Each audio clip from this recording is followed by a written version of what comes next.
Good morning. It's Wednesday, the 3rd of November, day after the elections. I wish I could say I was pleased to hear that the Democrats have won heavily in Republican districts and saturated the local county seats and everywhere else. But to tell you the truth, I can't tell one from the other anymore, and most politicians seem fairly incompetent to me. The only good ones are dead ones, it seems. And I mean that really. The only good politicians I can remember are dead. We do expect an awful lot from President Obama. I think it's a little unfair for him to clean up 30 years of Reaganomics in less than a year, but he could be doing a little better. But let's not get into politics, because Tiny Town Times is not about politics. Politics is something else entirely. Politics is who pays what for what and gets what for their dollar. And so far, I'm not happy with what I'm getting for my dollar. But then again,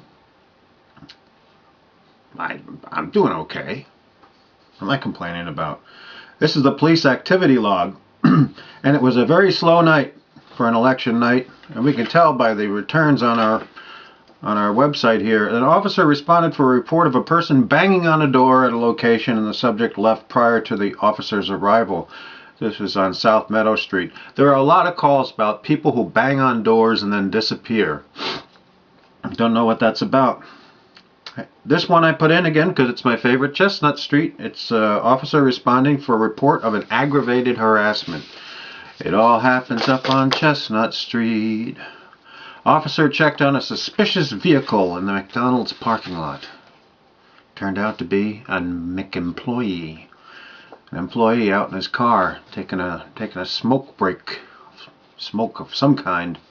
Suspicious. You work the night shift and you want to take a break, you sit in your car, and then you become suspicious. Hit and run on College Avenue, up there in Chinatown. You know what? You cannot trust people. You cannot trust them. A truck reportedly lost a load of lumber in the roadway, and the officer could not locate it upon arrival. A load of lumber, it would be fairly obvious. Maybe logs that haven't been cut yet. A load of lumber. If a truckload of lumber went off on State Street, especially on the incline, you'd find it. You'd see it.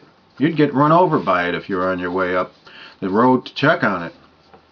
So, couldn't have been too much lumber.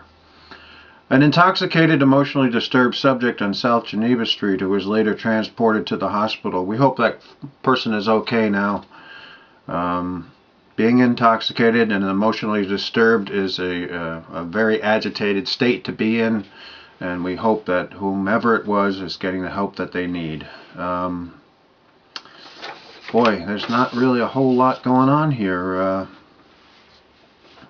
Report of a subject who refused to leave premises but then left when an officer came and said, you either get out of here or you're going to jail.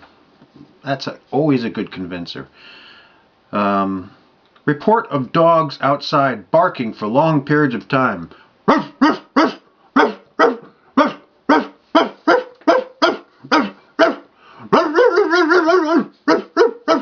That's what you want to hear for hours on end. South Aurora Street. So get them goddamn dogs inside. Who let the dogs out? Officer dispatched to check the welfare of a subject who was staggering on a pedestrian bridge on Ferris Place. That's that bridge with the high railings on either side. It's a fairly safe place to stagger until you get to the end. Then you can stagger and go down the stairs, and that would be bad. Then you would get hurt. More dog stories. Report of a dog running loose in traffic.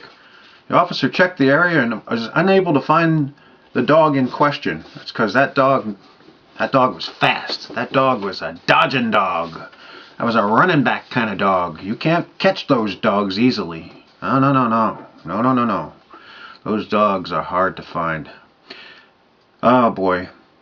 Now our emotionally disturbed person turned suicidal and was taken to the hospital. Good. Good. You know, that's the safest place to be right now. Up there on 2 North. We hope you're doing better today. You know, you're probably a little depressed. We're with you. Theft of a bicycle. Too bad. That's really, you know, there was a report of damage to a window on Casadilla Street. Yelling from a neighboring apartment on South Geneva Street. Theft of a cell phone. Physical harassment report on Coddington Road. But really, other than that, total of 42 incidents. And nothing terribly dramatic or terribly weird. And so that's it for right now. We'll get back to you as soon as we have something worth telling you. We do have a good tiny town story coming up today. A real story about neighbors helping neighbors. I never thought I would say anything like that, but I did.